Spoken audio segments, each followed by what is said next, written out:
my dear students, this is Saloni Pandey and I welcome you all to Magnet Brains, the only channel where you get complete CBSE courses from kindergarten to class 12. साथ ही साथ में NTSC olympiad 1 short division, Hindi medium, English medium और सभी state board के videos, और वो भी बिल्कुल फ्री ऑफ कॉस्ट, यानी कि 100% free online education with quality content and best of the teachers, बिना किसी पेड सब्सक्रिप्शन के। सो हम पढ़ रहे थे हमारा chapter number 3, that is environment and society, और हमारा जो लास्ट लेक्चर था वो इस एक चीज पर बेस्ड था कि कैसे जो है एनवायरनमेंट और सोसाइटी, जो एनवायरमेंटल प्रॉब्लम्स होते हैं वो सोसाइटी के प्रॉब्लम्स बन जाते हैं या सोशल प्रॉब्लम्स बन जाते हैं, जिसमें हमने 2 एग्जांपल्स को डिस्कस करना था।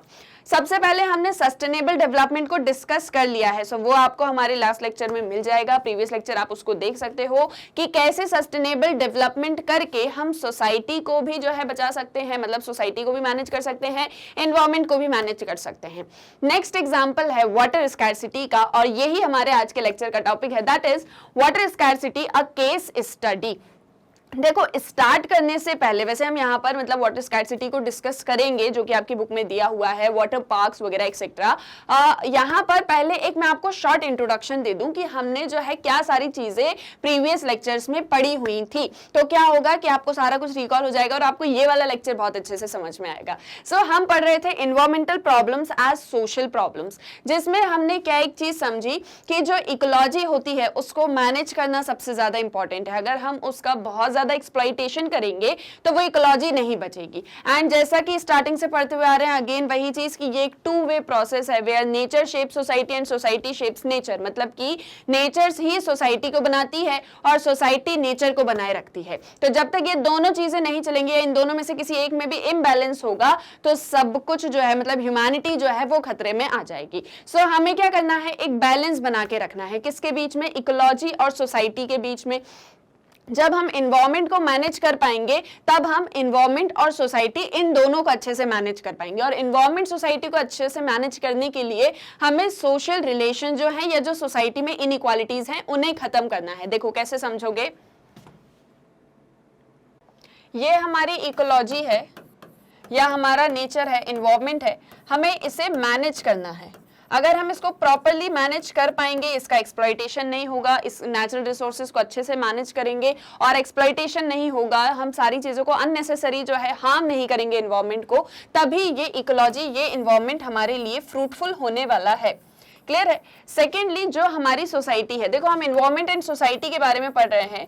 अब ये जो सोसाइटी होती है ये कैसी है, स्ट्रैटिफाइड होती है, सोसाइटी का एक स्ट्रक्चर होता है, इसमें बहुत सारी इनइक्वालिटीज होती है, लाइक सोशल स्टेटस है, पावर है, एक्सेट्रा एक्सेट्रा।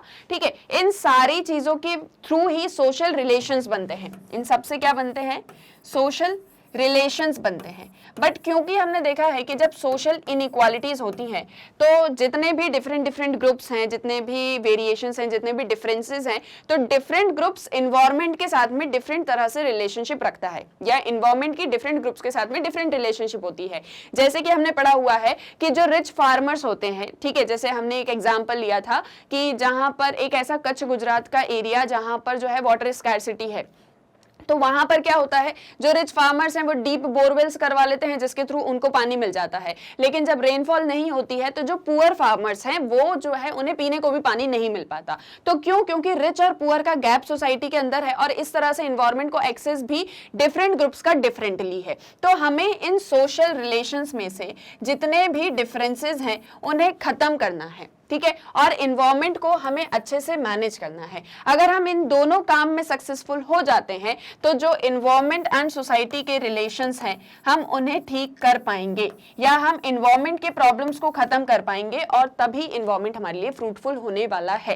क्लियर है। सो इसमें हमने एक एग्जांपल देखा था सस्टेनेबल डेवलपमेंट का, कि जब जो है हम प्रेजेंट का भी ध्यान में रखते हुए और फ्यूचर को भी ध्यान में रखते हुए डेवलपमेंट करेंगे, तब हमारी सोसाइटी में से हमको जो भी डिफरेंसेस हैं उन्हें भी खत्म करना है, इकोनॉमिक डेवलपमेंट भी करना है, और साथ साथ में इकोलॉजी का भी ध्यान रखना है। ये सारा कुछ हम डिटेल में प्रीवियस लेक्चर्स में पढ़ चुके हैं।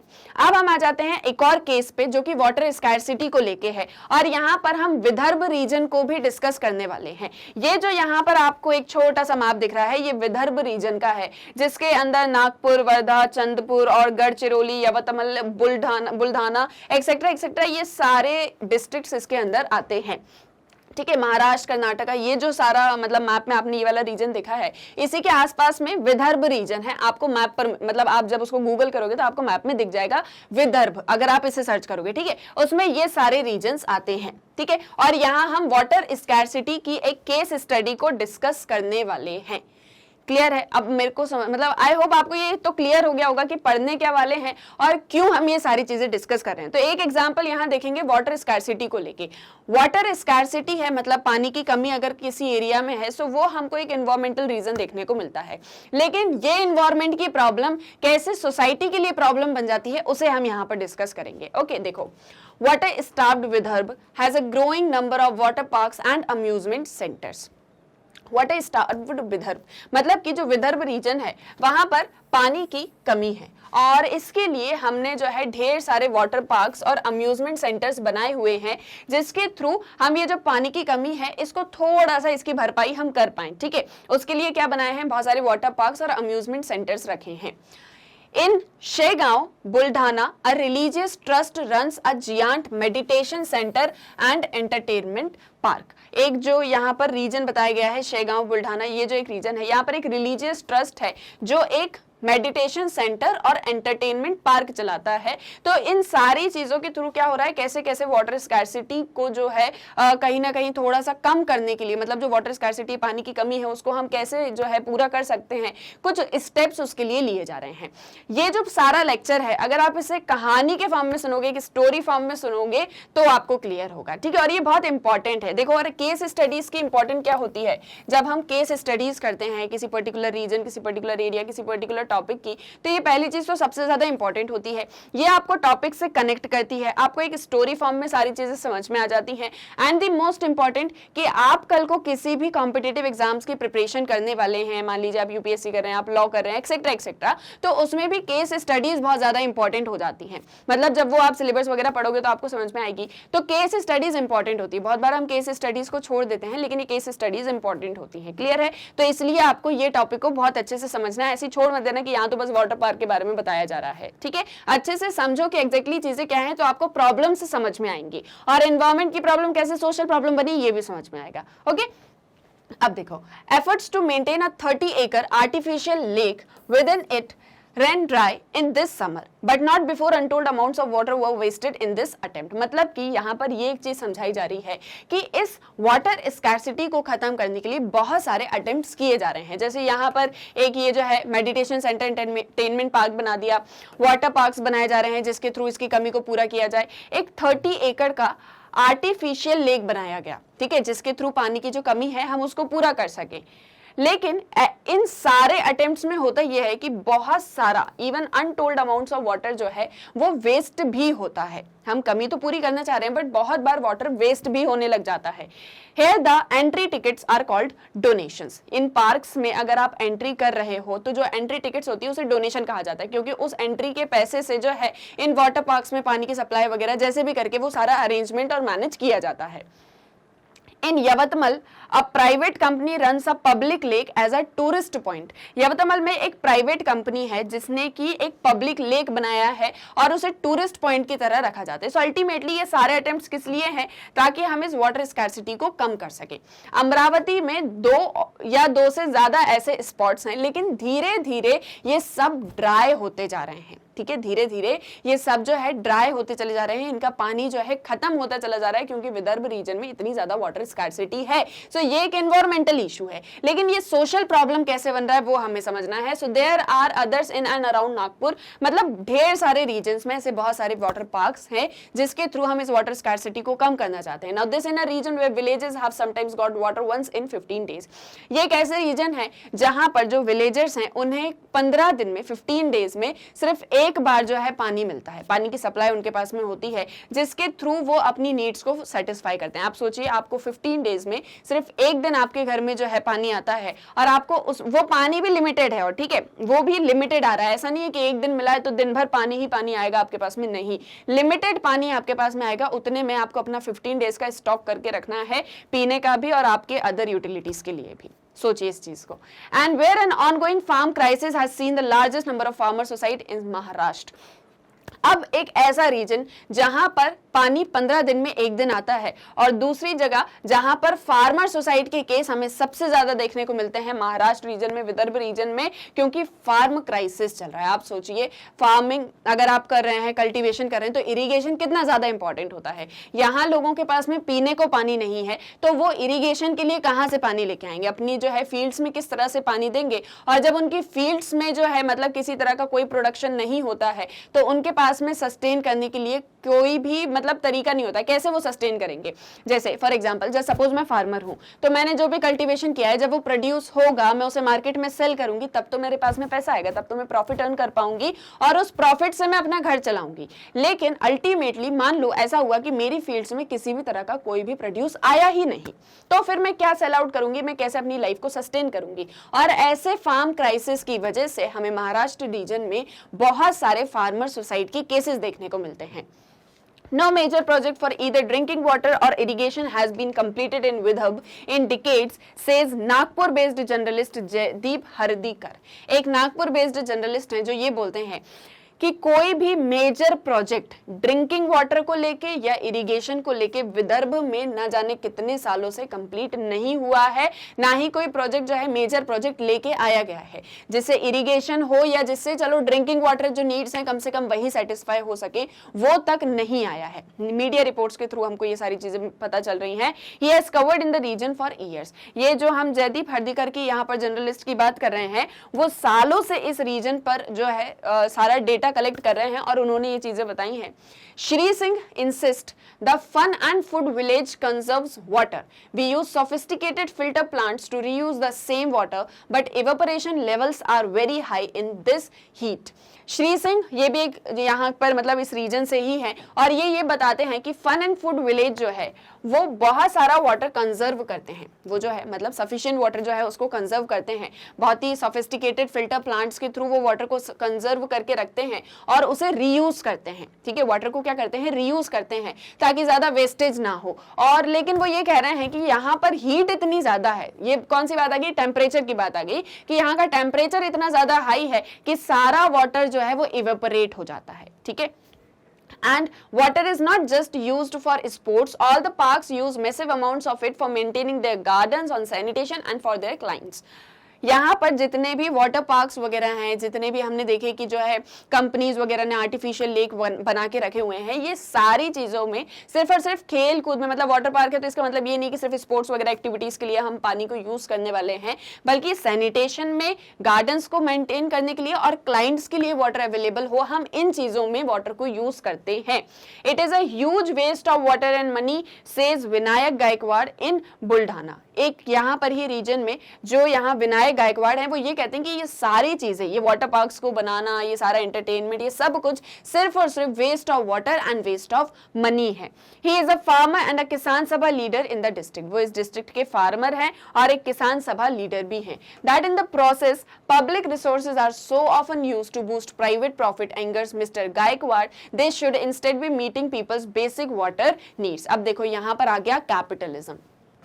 आपको मैंने कैपिटलिज्म पढ़ाया हुआ है और मैंने आपको बताया कि इसका एक ही प्रॉफिट होता है कि कैसे वो ज्यादा से ज्यादा जो है प्रॉफिट अर्न कर सके और कौन कौन सी कमोडिटीज बनाए जिसे लोग ज्यादा से ज्यादा कंज्यूम करें। जब उसे लोग ज्यादा से ज्यादा कंज्यूम करेंगे तो कैपिटलिस्ट के पास में ज्यादा से ज्यादा प्रॉफिट आएगा। तो उसने यहाँ पर देखा कि वाटर स्कैरसिटी है, मैं यहाँ पर कैसे वाटर लेके आऊँ, तो उसने क्या किया, वाटर पार्क्स वगैरह बनाने स्टार्ट कर दिया, आर्टिफिशियल लेक बना दिया। इन सब से क्या हो रहा है, पीपल वहां पर आ रहे हैं, टूरिस्ट वहां अट्रैक्ट हो रहे हैं, वो आ रहे हैं और उन्हें तो मतलब पीपल के लिए तो अच्छा खासा एंटरटेनमेंट चल रहा है, लेकिन सारा प्रॉफिट किसके पास जा रहा है, कैपिटलिस्ट के लिए। तो गायकवाड़ ये बोलते हैं कि ये जितने भी पब्लिक रिसोर्सेज हैं इन सभी को कैपिटलिस्ट अपने प्रॉफिट के लिए यूज कर रहा है, बल्कि इनको जो है पब्लिक के, पीपल के बेसिक वाटर नीड्स के लिए यूज किया जाना चाहिए। Okay, back in Bajargaon sarpanch Yamunabai Uike is not impressed either. अगर हम यहाँ पर एक सरपंच की बात करें जो कि यमुनाबाई उइके हैं, तो वो भी इन सारी चीजों से बहुत इंप्रेस नहीं है कि आपने वाटर पार्क्स वगैरह जो है बना के रखे हैं।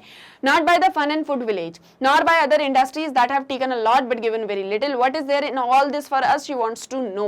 वो ये बोलती हैं कि ये जो कंपनीज ने इतने सारे वाटर पार्क्स बना के रखे हैं, जो ये आर्टिफिशियल लेक वगैरह बना के रखे हैं, इन सब से हमें क्या मिल रहा है, हम लोगों को इससे क्या फायदा हो रहा है, she wants to know. Now to get a standard government water project for her village the panchayat has to be 10% of its cost. वो ये बोलती हैं कि अगर हमें गवर्नमेंट के जो भी वाटर प्रोजेक्ट्स वगैरह हैं, अगर हमें उन्हें यहाँ पर भी इंप्लीमेंट करना है, अगर हमें यहाँ भी उन्हें सक्सेसफुल करना है, तो हमें अपना 10% कॉस्ट जो है उसमें देना पड़ेगा, मतलब कि अराउंड 4.5 लाख रुपीस। अब वो ये बोल रही हैं कि हम ये इतना सारा पैसा कहाँ से अफोर्ड करें, हम तो विलेजर्स हैं, हमारी इतनी कंडीशंस ही नहीं है कि हम इतना ज्यादा पैसा अफोर्ड करें, क्योंकि हमारे यहाँ पर प्रॉपर इरिगेशन फैसिलिटीज नहीं है। हमारे जो फार्मर्स हैं उनके जो भी फील्ड्स हैं वहां से किसी तरह का कोई प्रोड्यूस नहीं आता, कोई प्रॉफिट नहीं आता। मतलब इन शॉर्ट अगर हम कहते हैं ना कि यहाँ रहने के ही जो है लोगों के लाले पड़े हुए हैं, और हम यहाँ पर इतना बड़ा स्टैंडर्ड प्रोजेक्ट लाकर उसमें 4.5 लाख रुपीस कहां से लगा दें। ऐसा कौन बोल रही है, ऐसा सरपंच बोल रही हैं। So it is simply been handed over to a contractor. तो इसीलिए गवर्नमेंट ने ये जो सारी जगह है कॉन्ट्रैक्टर्स को देके रखी हुई है, ताकि वो आए अपने आर्टिफिशियल लेक लगाएं, वाटर पार्क्स लगाएं, सारा का सारा प्रॉफिट कमा के चले जाते हैं। हम विलेजर्स को तो इसमें कुछ भी नहीं मिलता है। This could see the project built, but it will mean more cost in the long run and less control for a village of so many poor and landless people। तो वो ये बोलती हैं कि जब ये कॉन्ट्रैक्टर्स यहाँ पर आ जाते हैं, जब ये यहाँ पर अपना जो है सारा कुछ ताम झाम लगा लेते हैं, जब ये वाटर पार्क्स वगैरह बनाने स्टार्ट करते हैं, इन्हें तो सारा का सारा प्रॉफिट मिलता है, और धीरे धीरे ये हमारे विलेजेस पर भी कंट्रोल करना स्टार्ट कर देंगे। और एक दिन ऐसा आएगा कि हम पुअर विलेजर्स का, हम लैंडलेस पीपल का, हमारे ही एरिया पर कोई कंट्रोल नहीं रह जाएगा लॉन्ग रन में। In the park, Gandhi's portrait still smiles out of the office as we leave। और यहाँ पर वो बता रही है कि गांधी जी का पोर्ट्रेट जो है लगा हुआ है ऑफिस के बाहर, और वो तो वैसे ही लगा हुआ है। मतलब इन शॉर्ट वो ये बताना चाह रही हैं कि काम कुछ नहीं हो रहा है। गांधी जी का पोर्ट्रेट वहां पर लगा दिया है उन्होंने, दिखाने के लिए कि हम जो है अपने नेशन के बारे में सोच रहे हैं, हम अपने लोगों के बारे में काम कर रहे हैं, बट इन रियलिटी काम नहीं हो रहा है। As a consequence of developments like the water park described above, Small farmers in areas of dryland agriculture now find the life increasingly impossible। अब क्योंकि ये सारी चीजें तो चल ही रही हैं, और साथ ही साथ में वो सारे फार्मर्स जिन्हें भी जो भी ड्राईलैंड एग्रीकल्चर एरियाज में रह रहे हैं, उनके लिए अब लाइवलीहुड सस्टेन करना बहुत ज्यादा मुश्किल हो चुका है। ओवर द लास्ट 6 years, अगर हम लास्ट 6 years की बात करें तो रिपोर्ट्स ये बताती हैं कि thousands of farmers Andhra Pradesh, Karnataka और महाराष्ट्र रीजन में पेस्टिसाइड को पी के अपनी जान दे चुके हैं। ठीक है, मतलब कि फार्मर्स ने सुसाइड कर लिया है पेस्टिसाइड जैसे केमिकल को पीने के बाद में।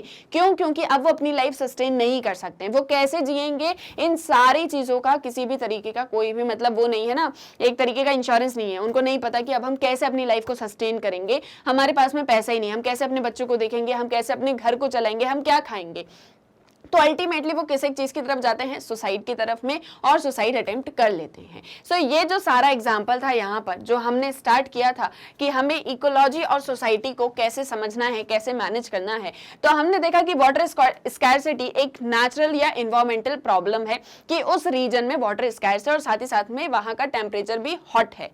सेकेंडली हम देख रहे हैं कि सोसाइटी स्ट्रैटिफाइड है, कोई बहुत ज्यादा रिच है, कोई बहुत ज्यादा पुअर है, जिनके पास में एक्सेस नहीं है रिसोर्सेज को लेके। पुअर जो है उनके पास में कोई एक्सेस नहीं है रिसोर्सेज को लेके, लेकिन जो रिच हैं उनके पास में बहुत ज्यादा एक्सेस है। उन्होंने वाटर पार्क्स वगैरह बना दिया कहने के लिए कि हम यहाँ पर लोगों के लिए आए हैं काम करने, बट अल्टीमेटली क्या हो रहा है? सारा का सारा प्रॉफिट अर्न करके वो चले जाते हैं। अब जस्ट सपोज यहाँ पर क्या एक चीज हो सकती है, क्या हो सकता है? यहाँ पर गवर्नमेंट आ गया है। गवर्नमेंट किस लिए होती है? गवर्नमेंट होती है लोगों के लिए, ठीक है, पीपल के लिए काम करने के लिए होती है गवर्नमेंट। गवर्नमेंट आए, उसके बाद में कोई अच्छा सा प्लान, कोई प्रोजेक्ट लेकर आए जो कि सस्टेनेबल हो, ठीक है, वो प्लान प्रोजेक्ट यहाँ पर लेकर आती है, और फिर उसके बाद में यहाँ के लोगों के लिए जो वाटर स्कैर्सिटी है उसको खत्म करने की कोशिश की जाती है। और जब ये सारा काम हो जाएगा तो यहाँ पर गैप्स नहीं रहेंगे। मतलब ये जो सोशल गैप्स, ये जो सोशल डिफरेंसेस हमें देखने को मिल रहे हैं रिच और पुअर के, वो डिफरेंसेस नहीं होंगे। कल को जो ड्राई लैंड एग्रीकल्चर है, अगर वहां पर भी प्रोडक्टिव लैंड हो जाता है, वहां भी इरिगेशन फैसिलिटीज मिल जाती है, गवर्नमेंट कोई प्लान प्रोजेक्ट लेके आ जाती है, वो इंप्लीमेंट भी हो जाता है, तो वहां पर जो ड्राई लैंड एग्रीकल्चर मतलब जो एग्रीकल्चरलिस्ट हैं उनके पास में प्रोडक्टिव लैंड होगी, उस पर जो प्रोड्यूस होगा वो उसे मार्केट में सेल आउट करेंगे, उनके पास भी पैसा आएगा, वो भी अपना सेल्फ डेवलपमेंट कर सकते हैं। तो इसलिए किस एक चीज की जरूरत है, गवर्नमेंट की एक स्टेप की जरूरत है। अब आप यहाँ पर सोचें कि हम जो है सारे डीप बोरवेल्स कर लें और उसके बाद में जो एनवायरमेंट है उसको हार्म करें, सो कल को वो जो वाटर स्कार्स रीजन है वहां पर बिल्कुल थोड़ा बहुत भी मतलब गुंजाइश ही नहीं बचेगी फिर वहां पर पानी की। क्लियर है? सो हमको नेचर के साथ में खिलवाड़ नहीं करना है, हमें इन सोशल रिलेशंस को करेक्ट करना है। और वो हम कैसे कर सकते हैं, जब गवर्नमेंट उसमें स्टेप लेगी। और गवर्नमेंट किसका इंस्टीट्यूशन है, so government is a social institution जो कि पॉलिटिकल सोशल इंस्टीट्यूशन कहलाता है। क्लियर है? सो यहां पर हमें किसे करेक्ट करने की जरूरत है, सोशल इंस्टीट्यूशन को, सोशल स्ट्रैटिफिकेशन को, सोशल रिलेशंस को। जब हम इन्हें करेक्ट कर लेंगे तो एनवायरमेंट की प्रॉब्लम्स जो है वो सोशल प्रॉब्लम्स नहीं बनेगी और हम इस एनवायरमेंट को भी फिर मैनेज कर पाएंगे और हम इन सोशल रिलेशंस को भी करेक्ट कर पाएंगे। क्लियर है? और इसी के साथ साथ में फार्मर सुसाइड जैसे केसेस को भी हम रोक पाएंगे। सो इन सारी चीजों में किसकी जरूरत हमें देखने को मिली, गवर्नमेंट की एक स्टेप की। अब बहुत बार ऐसा होता है कि गवर्नमेंट प्लान्स वगैरह तो बनाती है, पॉलिसीज वगैरह बनाती है, बट वो इंप्लीमेंट नहीं होती। अब बहुत बार आपने देखा है कि करप्शन की मतलब जो भी करप्ट ब्यूरोक्रेट्स वगैरह होते हैं, करप्शन के कारण इन सारी चीजों की वजह से प्लान्स पॉलिसीज आती तो हैं और गवर्नमेंट की तरफ से पास भी हो जाती हैं, लेकिन वो वहां बीच में जो है अटक जाती हैं क्योंकि जो ब्यूरोक्रेट्स वगैरह हो गए या जो भी है वहां पर जो भी मिडिल मैन है वो ब्यूरो जो है करप्ट हैं और उन्होंने उन फाइल्स को ही पास नहीं किया, उस प्रोजेक्ट्स को ही पास नहीं किया, फंड जो है उन्होंने खुद ही अपने पास में रख लिया, आगे पास ऑन ही नहीं किया, तो वो प्रोजेक्ट भी सक्सेसफुल नहीं हो पाते। तो हर एक चीज में सुधार की जरूरत है, सिस्टम में भी हमको सुधार की जरूरत है। साथ ही साथ में अगर हम सोसाइटी और एनवायरमेंट की बात करें तो जब तक गवर्नमेंट स्टेप नहीं लेगी ये वाटर स्कैरसिटी की प्रॉब्लम खत्म नहीं होगी। अब गवर्नमेंट ने अगर प्राइवेट कॉन्ट्रैक्टर्स के ऊपर छोड़ दिया तो उनका सिर्फ एक ही मोटिव है कि हमको तो प्रॉफिट चाहिए, अब चाहे विलेजर्स को पानी मिले या ना मिले। क्लियर है? आए यहाँ तक समझ में? सो आई होप आपको ये टॉपिक अच्छे से समझ में आया होगा, ये जो केस स्टडी है ये अच्छे से समझ में आई होगी और कोई भी डाउट नहीं होगा। सो जैसा मैंने आपसे कहा कि ये केस स्टडीज बहुत ज्यादा इंपॉर्टेंट है। कल को मान लीजिए आप भी कोई ऑफिसर बन जाएंगे, कोई भी आप किसी भी जो है गवर्नमेंट ऑफिस में होंगे, डिपार्टमेंट में होंगे, जिस भी चीज में होंगे, सो आपको रियल प्रॉब्लम्स के बारे में पता होना चाहिए। अब अगर आप ऐसे सोच रहे हैं कि हम ये सब नहीं करने वाले, हम किसी और फील्ड में ही जाने वाले हैं, आप जिस भी फील्ड में जाएंगे आप इंडिया के तो रहेंगे ही। इंडिया की प्रॉब्लम जब तक आपको नहीं पता होंगी, जब तक आपको सोसाइटी में क्या दिक्कतें हैं वो नहीं पता होंगी, तो ना ही आप एक ट्रू सोशियोलॉजिस्ट कहलाएंगे और ना ही आप एक ट्रू इंडियन कहलाएंगे। तो आपको अगर इन चीजों में सुधार करना है तो आपको ये प्रॉब्लम्स के बारे में पता होना बहुत ज्यादा इंपॉर्टेंट है। तो चैप्टर तो आपको बता ही रहा है, आपको इन जनरल भी इन सारी चीजों को अच्छे से समझना है। क्लियर है? आई होप क्लियर हुआ होगा। कोई भी डाउट हो तो आप मुझसे कमेंट सेक्शन में पूछ सकते हैं। अब एक और चीज देखो कि जो है मैग्नेट ब्रेन्स की वेबसाइट को कैसे एक्सेस करोगे, हम हमारे लास्ट लेक्चर मतलब नेक्स्ट लेक्चर में पढ़ेंगे कि जो है ये पुअर फार्मर जो होते हैं, ये फार्मर सुसाइड के केसेस वगैरह जो होते हैं, इनके पीछे क्या रीजन होते हैं, हम ये भी सारा कुछ डिटेल में डिस्कस करने वाले हैं। सो वो हम नेक्स्ट लेक्चर में करेंगे। ठीक है? अभी के लिए इतना सारा कुछ आपको अच्छे से समझना है। और एक और चीज समझना है कि मैग्नेट ब्रेन्स की वेबसाइट को कैसे एक्सेस करोगे। देखो यूट्यूब पर और साथ ही साथ में आपको मैग्नेट ब्रेन्स की ऐप जो है प्ले स्टोर से उसे डाउनलोड कर सकते हो। यहाँ सारे आपको वीडियोस बहुत इजीली मिलेंगे, सब कुछ सीक्वेंस में मिलेगा। ऐसा नहीं कि एक लेक्चर मिला फिर दूसरा लेक्चर ढूंढने के लिए बहुत सारा टाइम लगेगा, सब सीक्वेंस वाइज मिल जाएगा, कोई प्रॉब्लम नहीं होने वाली है। टेलीग्राम पर, इंस्टाग्राम पर, फेसबुक पे सब जगह आपको जो है मैग्नेट ब्रेन्स मिल जाएगा। अब आपको वेबसाइट को विजिट करना है सो वो भी बहुत सिंपल सा तरीका है, जस्ट गूगल पे जाओ, एंटर करो www.magnetbrains.com। जैसे ये एंटर करोगे ये मैग्नेट ब्रेन्स एजुकेशन प्लेटफॉर्म आपके सामने ओपन होगा। स्क्रॉल करोगे देखोगे यहाँ पर किंडरगार्टन से लेकर 12th क्लास तक के सभी क्लासेस के सभी कोर्सेज के वीडियोस अवेलेबल हैं। लाइक एनटीएससी है, ओलंपियाड है, सीबीएसई है, स्टेट बोर्ड है, हिंदी मीडियम है, एक्सेट्रा एक्सेट्रा। क्लास कोर्स जो भी पढ़ना है जस्ट उसको चूज किया, उससे रिलेटेड आ गए ये सारे सब्जेक्ट के वीडियो। जो भी सब्जेक्ट पढ़ना है वॉच नाउ पे क्लिक किया, सब्जेक्ट से रिलेटेड चैप्टर वाइज वीडियोस आएंगे, चैप्टर पे क्लिक करोगे चैप्टर से रिलेटेड सब टॉपिक्स आ जाएंगे। यहाँ भी सभी के आगे वॉच नाउ का बटन है। अब आपको जो भी टॉपिक स्टडी करना है वॉच नाउ पे क्लिक किया और ये वीडियो ओपन, यहाँ से आपको नेक्स्ट वीडियो देखना है, नेक्स्ट वीडियो पर क्लिक करो, ये नहीं देखना है कुछ और देखना है, यहाँ से कैंसिल कर दो। सो आप बहुत ही इजीली मैग्नेट ब्रेन्स की वेबसाइट को एक्सेस कर सकते हैं। साथ ही साथ में मैग्नेट ब्रेन्स का हिंदी मीडियम चैनल है, that is magnet brains Hindi, जहां सभी लेक्चर्स मिलते हैं आपको हिंदी मीडियम में और वो भी बिल्कुल फ्री ऑफ कॉस्ट। ठीक है? सो फटाफट अपने फ्रेंड्स और रिलेटिव्स को जो भी हिंदी मीडियम में पढ़ते हैं उन्हें इन सारी चीजों के बारे में बता दो। आई होप सब कुछ क्लियर हो गया होगा। तो अब इस वीडियो को लाइक कर दो, शेयर कर दो और चैनल को सब्सक्राइब करना मत भूलना। हम मिलेंगे हमारे नेक्स्ट वीडियो लेक्चर में। Thank you very much.